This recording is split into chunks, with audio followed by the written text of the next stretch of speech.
Welcome to the Army Football Podcast. I'm Sal Internado, beat writer for the Times Tower Record, here with my co-host, Steve Anderson. Steve, this is a big week this week, obviously Air Force Week, right? I mean, one of the biggest games of the year because it's the game that they play this week, but it's also Air Force. Just talk to me a little bit about what Air Force Week was like for you. I just remember Air Force being, a little something extra special. You try to enter the game just like any other game, but it's not just another game. These are guys that you'll serve with later in your careers, in some capacity. But more importantly, it's for bragging rights, and it's for the opportunity to meet the President of the United States. And win the Commanders-in-Chief trophy. It's the first step in that process. So it's a big week. You have very similar type of players. All guys that are willing to serve their country. Probably a lot of guys that were undersized for the Division I criteria that have a chip on their shoulder, and similar types of coaching, with the triple option and various types of that. So, big week. One, sets us up for bowl eligibility, and two, sets us up for the CIC trophy in December. So, I couldn't, you couldn't ask to be, you'd obviously like to be at 7 wins right now. But being at 5 and having that extra, little extra something for this game is really going to be awesome to watch tomorrow.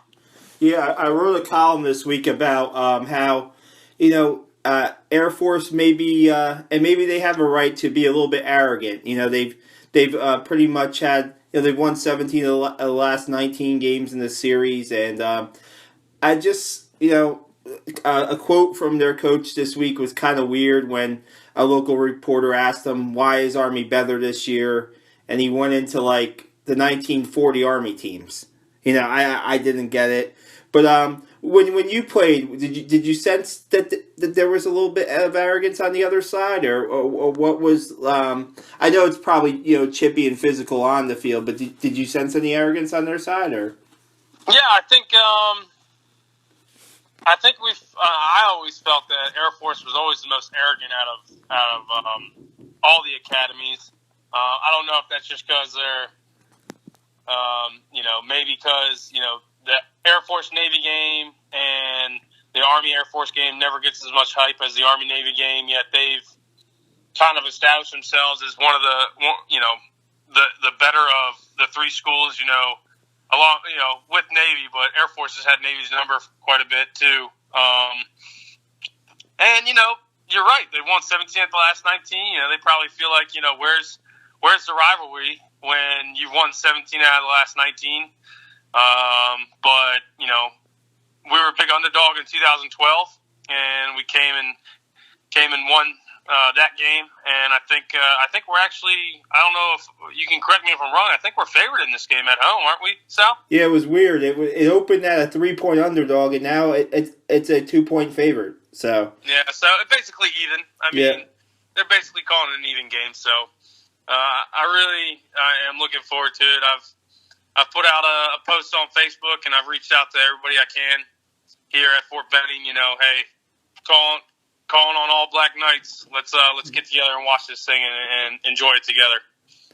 Yeah, at the beginning of the week, I posted the YouTube video of the best defensive play I've ever seen in my 10 years on the beat, Steve.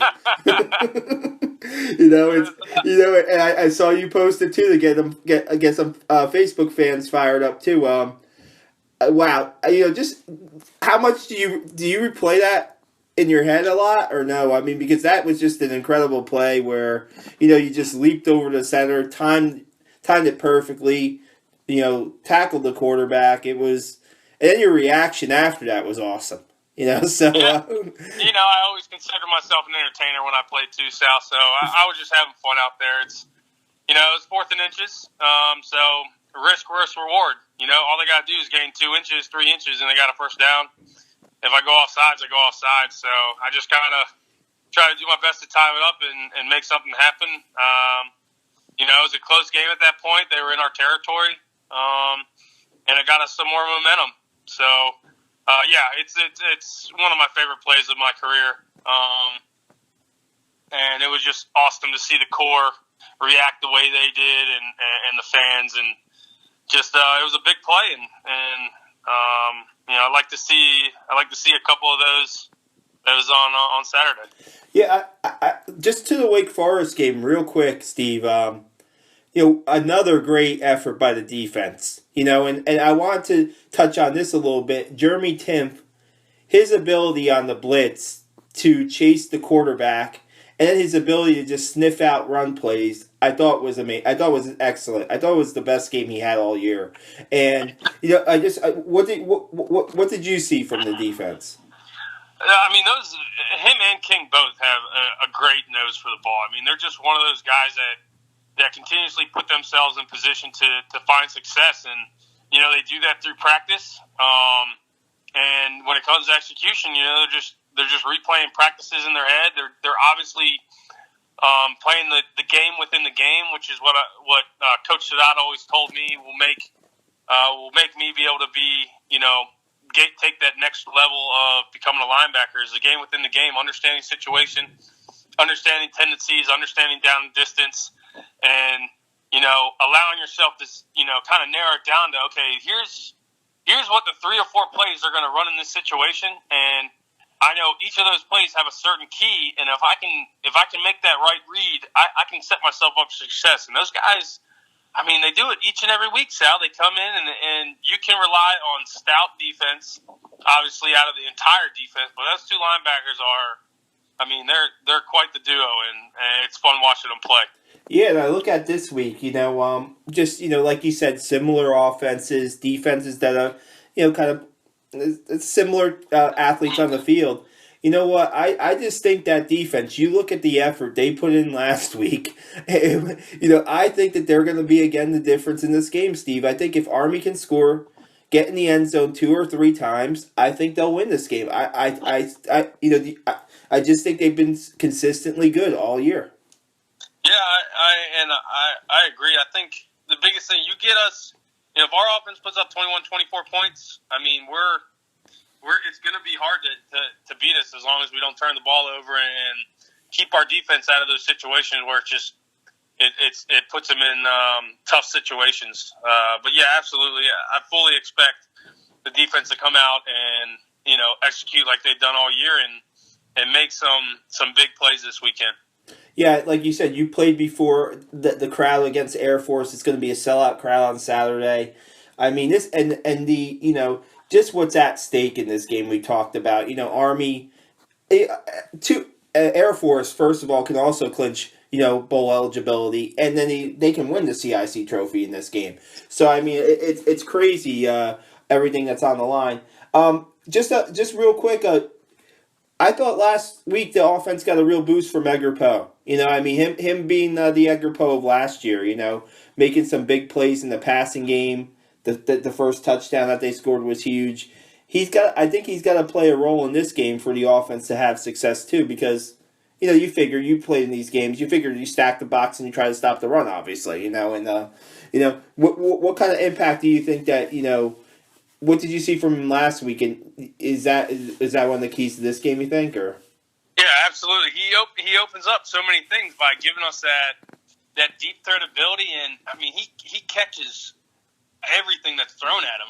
With guys on him or not, he's a big receiver, and the Army versus Air Force and Army Navy game, there's always some kind of 40, 50, 60-yard bomb that the DBs get sucked up on because they're trying to shake off the blocks that they've 90% of the time they're shaking off that wide receiver block to make the play on the edge with the pitch or the sweep or the quarterback bouncing. So there's always in Navy and Air Force, every year I played, there was always some kind of long touchdown pass because those DBs get sucked up, and it makes them stay true to their position where they have to respect Poe's ability to not only just get open but make plays when they're covering him, right on top of him. So it'll open a lot of lanes on the outside, and you cannot not think about that QB fullback combination where that's just going to allow Bradshaw or Carter, who's ever in the game, to make some good bounces after that either that QB follow or the QB keep. Yeah, you're right. I think that it's really key for Army to establish the fullback in this game, and Darnell Woolfolk has been started last game. Andy Davison came on strong in the second half, and that touchdown run by Woolfolk to ice the game. That's Army football, right? I mean, that was just it was only 6 yards, but God, it was the effort that involved. That was an amazing play, I thought. Yeah, and that's what you expect out of Army football players, the relentlessness and the inability to feel like anybody can stop you. These guys are at the point where they know if they just keep driving their legs and imposing their will on the defense, that they're going to get tired come third and fourth quarter, and that's when they really got to capitalize off of those arm tackles or those high tackles that they can kind of shake off. And just like you see it all year. If these guys do not wrap up this fullback, both of them, Davidson and Wolford, then they're going to keep driving those legs. They're big, strong, powerful guys. Yeah. I got to give Ahmad Bradshaw a lot of credit because, after he threw the interception in the third quarter, he really bounced back from that and led Army on those 2 touchdown drives and, started moving the chains with his feet too. So, you got to give Bradshaw a lot of credit. I think that kind of finish will give him some confidence heading into this game, I think. What do you think? Yeah, I think the biggest thing is watching him progress throughout his career is he's really develop the ability to forget about what's happened in the past and just stick to what's next and the execution of what's going to happen next. And it's one of those things where, I don't see it out of the team this year. Is, in the past, Army gets down or there's a change of momentum and you kind of see the head slump or you always feel like, oh, here we go again. With this team, they've come back in games. They've made it a point to where they know they're never out of any game because they have big threat capabilities and they can score from anywhere on the field. And that's something that they've really owned and made a part of their personality is, yeah, we made a mistake or yeah, we're down a score, maybe with 2 scores, but there's no game Army football can't come back from this year. And that's one of those things you've always seen out of Army football teams, and even throughout history, is these teams refuse to quit, refuse to ever accept defeat, and it's awesome to watch each and every week. Something to really rally behind and know that no score or no deficit is too much to overcome. Did you watch? Have you watched any Air Force this year? Did you? I have. I've watched them a few times. My dad was just in town, visiting the new baby and everything. So I knew we had Air Force coming up, so we were watching them a little bit. They're definitely a team that they don't turn the ball over and they execute and they're disciplined. And it's just your standard Air Force team that you know what to expect out of them. They throw the ball, a little bit more, but I can't say that they have any kind of advantage over what Army has shown this year. Yeah, it's a pretty even game. I mean, who knows what quarterback they might use because their starter got hurt last week against Fresno State, and the sophomore came off the bench and ran for 100 yards in like a quarter. So and really sparked their offense. So we'll see. And there's the sophomore quarterback, Worthman, Army recruited. I talked to Jeff Munkin about him this week, and it was a guy they had on their radar, and he was pretty impressed with his performance last week. So, they're not going to take him lightly, I wouldn't think. Just one more thing, Steve, I wanted to ask you about, we talked about the rivalry a little earlier. When your time at the academy, do you remember maybe not any pranks, but signs or anything that, just off the field that you'll remember about, Air Force Week? Because I know yesterday they had the bonfire and they burned the plane and that kind of stuff. Any memories come to mind? I'm sorry, Sal. What were you saying? Sorry about that. No, just any memories that come to mind for Air Force Week off the field, like any traditional stuff, the bonfire or signs or anything like that, or. No, you got your standard chair force, shouts.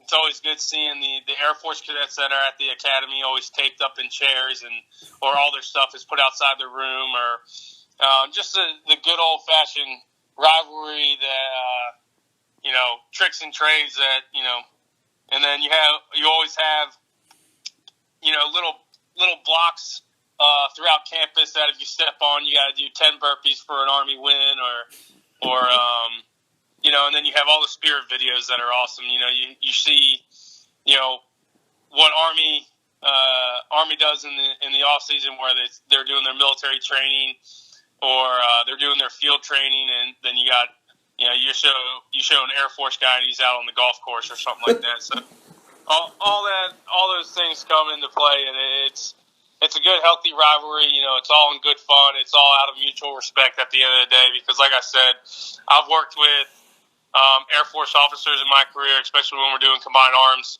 training, and they're great guys. They serve their country. They're servants to the nation.